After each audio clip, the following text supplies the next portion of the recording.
Assalamu alaikum viewers, you are watching Power Home channel and I am Technical Usman.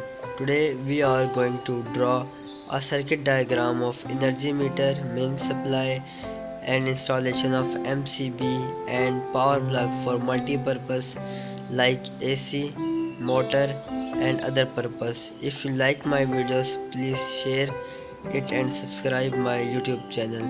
Thank you. First of all, we have transmission pole, main supply, then single phase meter, then double pole MCB. At last one we have one power plug. First of all, one wire is connected neutral from main pole, then phase and then neutral to the MCB, then phase to the MCB, then phase to the power plug,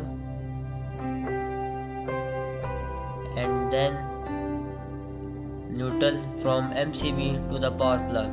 At last we have grounding like earth connection. Then we have completed circuit. Thanks a lot.